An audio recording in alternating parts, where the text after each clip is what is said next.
Hi, everyone. Welcome to this week's Builder Spotlight. This week we have Ragul Nathan from Tushop, a senior front-end engineer, to talk to us about his journey in AI development, building agents for the first time. Ragul, welcome. Tell us a little bit about yourself. Hi, Curtis. Thank you for having me. As you know, this is Rahul. I'm a senior front-end engineer at Tushop. So, I have around 8 years of experience at mobile app development. I initially started as a Android developer, then gradually transitioned into Flutter. Most of my products were focused mostly on mobile and web, and which was definitely used Flutter and Next.js. So over the last phase, I have been focusing more on the conversational AI. Specifically on commerce platform. So using Lua, and the interesting part is like how AI changes the experience for users when there is no traditional UI. So yeah, that's a bit about me. That's awesome. Yeah, tell me about starting at Tushop. You were there before you started working with Lua. Tell us about projects you've worked on there, what the company does for the audience, and then we'll get into kind of how you got introduced to Lua after that. Right. I joined Tushop primarily as a front-end engineer, and initially my focus was mobile and web, and Flutter for the web, of course, and React for the web. So over time, as the product evolved, I naturally got pulled and with more product-heavy problems, especially around checkout and user flows. So that's how I, slowly moved in or closer to AI and the agent side. So at Tushop, at high level, Tushop is a commerce platform focused on making everyday shopping easier and faster. That's Yeah. awesome. What made Tushop decide it needed to go into building agentic tools? Basically, we deal with real world constraints like inventory, like delivery windows, pricing, and user locations. So it's not just browsing products, it's actually more on helping users complete purchase smoothly. So over the time, so we want to bring in like, so if user gives their intent or if they have some particular set of questions, so they can't directly search on the traditional apps or webs. They have to, they really want some assistance. So we thought like providing an agent would be the best way to help user smoothly purchase through instead of going through a couple of screens or filters. So it will be direct and easy way. So that's how we transition, and we thought of going into this. It's awesome. Yeah, it's a great way to meet your customer where they are and kind of empower the different channels to do more than it otherwise might have. Before you started building on Lua, had you worked with any other agentic tools, or kind of what was your intro to Lua? Hmm. So definitely this is my first time. So working on anything AI related, and working on agent. So so this is my first time, and then so how the experience like was, so initially it's completely different. So when the so far you have worked on with the screens and buttons and UI elements, but here we don't have any screens. So it's all the communication was going through the conversation. So that was completely a different approach. And but over the period, when I get the flow with the conversation, I get to understand like, okay, everything is going with the uh, primary focus on the agent behavior and the context how we are providing. So that was surprise for me when you have around near to a decade of experience with the UI, but here there is no UI, it's completely on conversation. So that was completely surprise, and it was fun also. Yeah, it's really different. You're used to being able to use different Hmm. visual elements to steer a customer to go down different journeys, and now the customer's driving, right? How have you done that? Like what's the first product you shipped with Lua? What has that done? And how are customers interacting with that? Put yourself kind of in the customer's shoes. Hmm. What are they seeing when they interact with what you've built? Okay, so at your shop we are we are providing conversational commerce experience. So the goal is to like let the user discover products, ask questions, and make the purchase very smooth as a smooth process. So that was the goal. And so how we are seeing the user experience, like we are still early, but it's like already being used in real scenarios. So I can able to see like how users are interacting with our product through chat, and I can able to see like how different users are handling the agent. So that's like really an interesting part. Like we have to handle for all the scenarios when it comes when it comes to AI agent. So that there are multiple scenarios. It's not like our direct UI flow when there is one button and there it's going to be definitely the next screen, but here it's completely different. So we have to handle for all the scenarios. So that was a completely different one. Yeah. Yeah. How is your experience with Flutter and mobile UIs translated? How is it not translated? What's been different for you? Okay, so definitely, there are certain parts that are translated into here. Basically, the edge cases and the flows and the states. So all these skills are really important, because anyways here also we are going to handle all the product thinking point of view with the different flows and everything.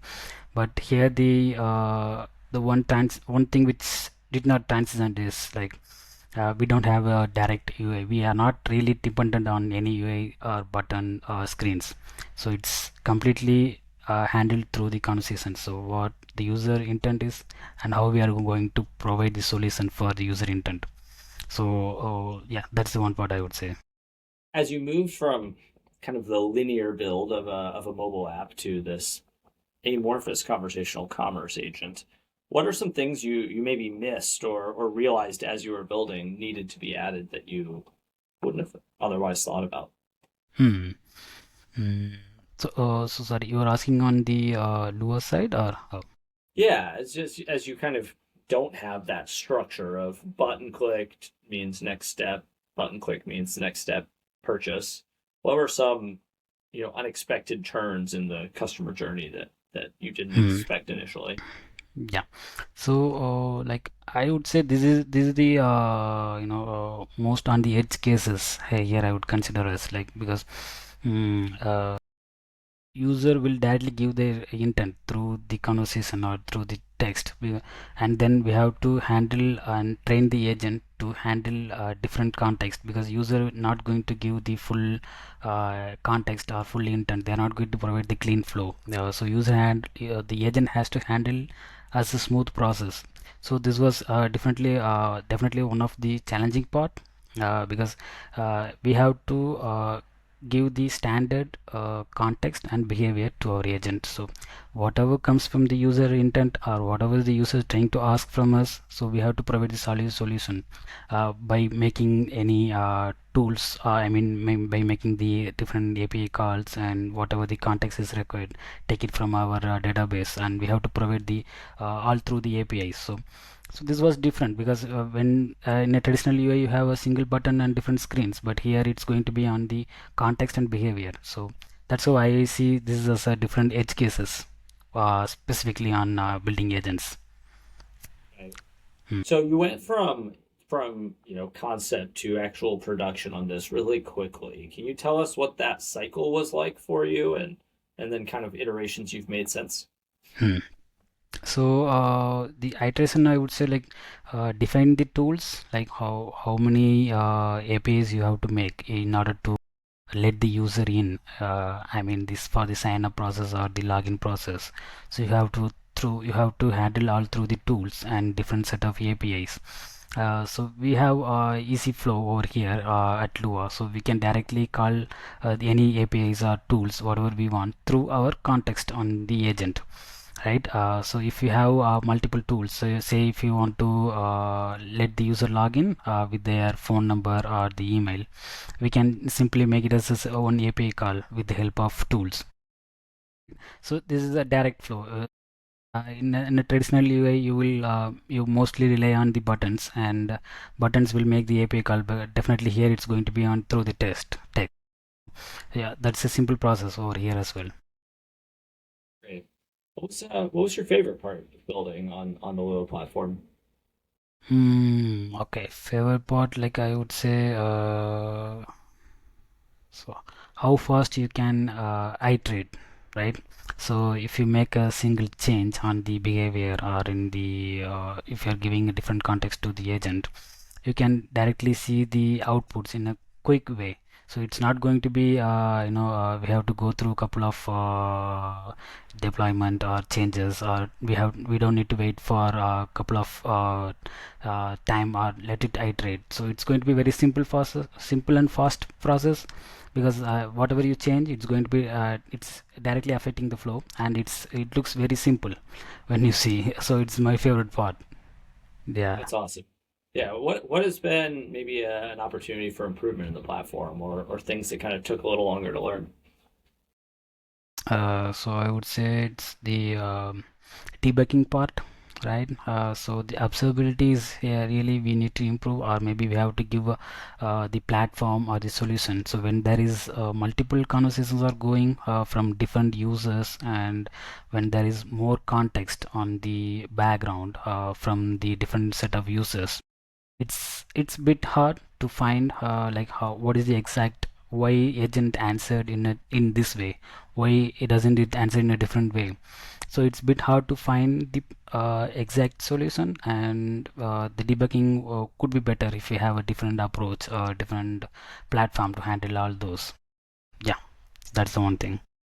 Right, it makes sense if you have to you're able to go through conversations Mhm. individually, but it's hard to kind of pull out why that conversation went the way it did, and Yeah. there's overall trends. But yeah, it's something the team is working on right now. We've actually pushed the ability to give feedback, positive or negative, on any chat in any customer conversation, and that, in addition to kind of flagging customer support inquiries, also helps train your model with kind of automated suggestions.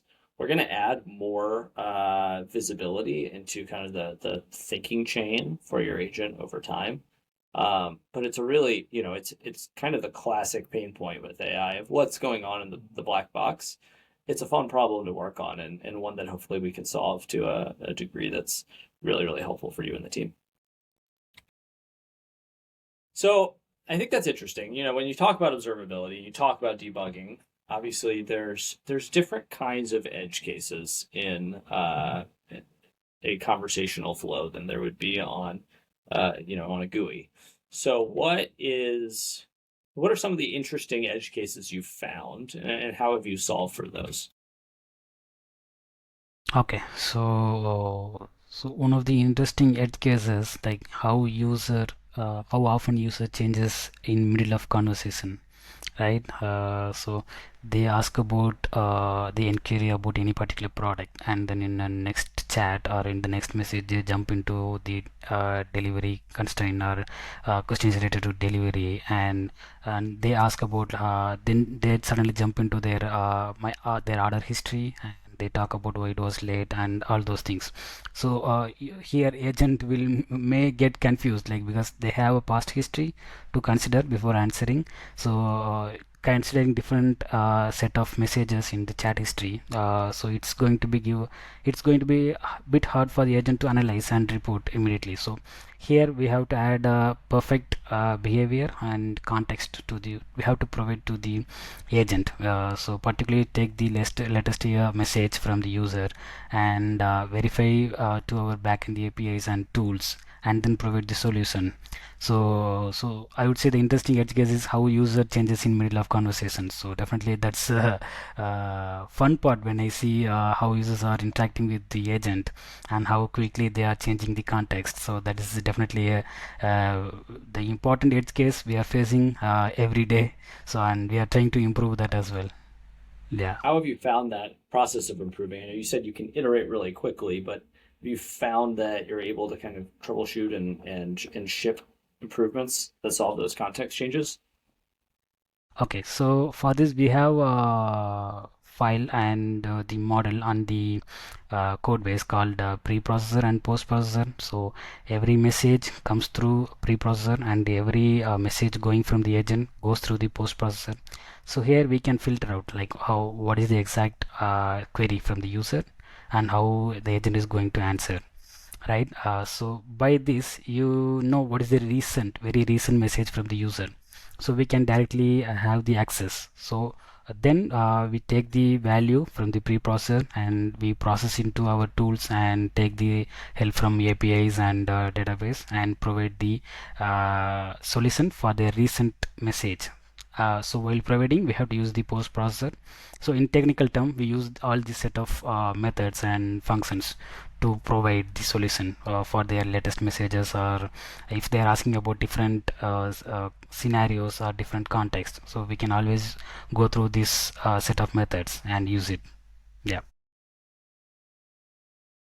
That's great. Can you Hmm. give us any fun tip facts or metrics on who's using this or why people are choosing to engage in conversational commerce rather than through the existing GUI flow?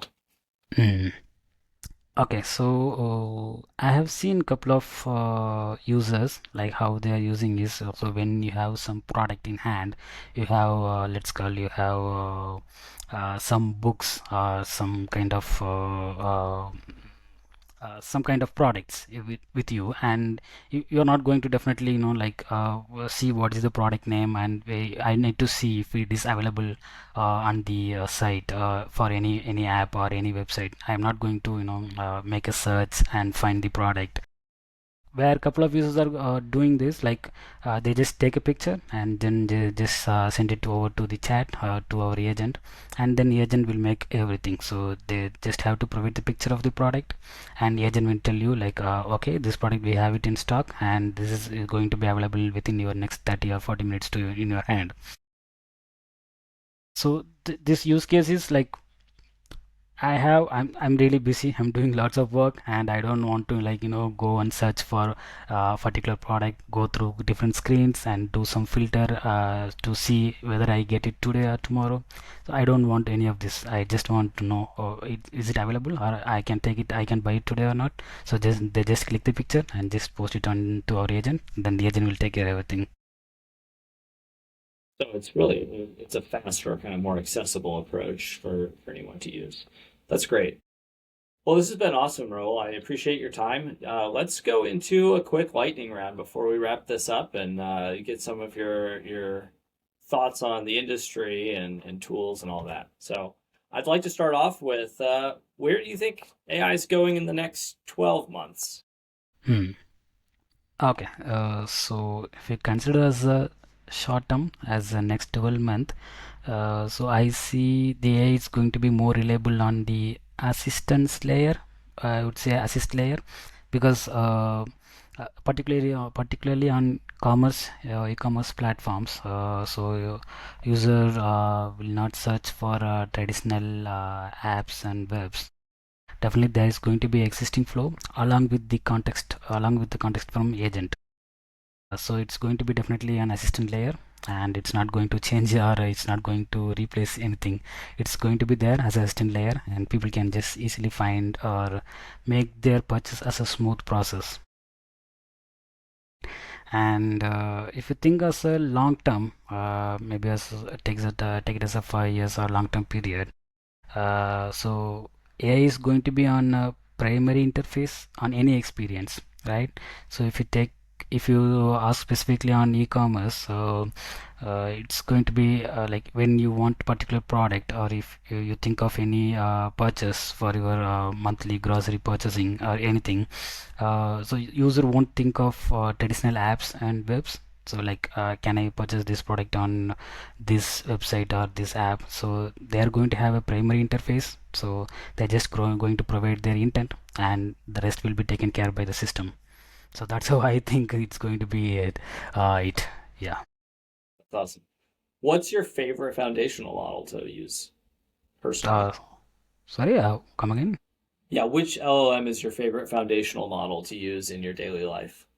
Okay, so I would say Gemini is the first Yeah. one. Yeah. Why is that? The reason is like I can see how it uh, answers the question with the proper context rather than reasoning. I want more context, like why it derives this answer in this particular way or set for this particular question, how it's taking from this kind of examples or set of it's directly taken from their couple of websites or any websites it's available. So I am just seeing this is the perfect one as I like this one from more my point of view. So yeah, I would say Gemini.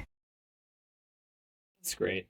What was your AI moment, right? For me, that was when it troubleshot a piece of Python code that I'd spent 2 hours on Stack Overflow trying to figure out, and then it solved it for me. What was that for you, and when was that moment? Okay, so I primarily use the Cursor AI as my IDE. Okay, so when I get a chance to, when it got released, I get a chance to download and explore the IDE, and I get to know. I just gave a simple comment to make a couple of script. Okay, so it just, I would say it just started like a fire, right? So it's just it created many files with proper context and information whatever is required for the technical point of view for the engineer who is creating. It's just created the readme file as well with the proper guidance, and everything has been created, not just the code. I mean by it's creating all the files as well, files with the proper reasoning. So that was like wow moment for me when I got to work on the Cursor AI. Yeah. It's awesome. What when do you think AGI will happen, or do you think it will happen? I think yes, it's going to happen, but I'm not really sure how it's going to happen or when it's going to happen, but definitely it's going to happen. I don't Yeah. know either. That's a great answer. Raul, I appreciate your time. Thanks for all you've done and building on this platform and sharing with our users. We're excited to see what you do next. Awesome. Thank you so much, Curtis, and thank you for having me. Great. Take care.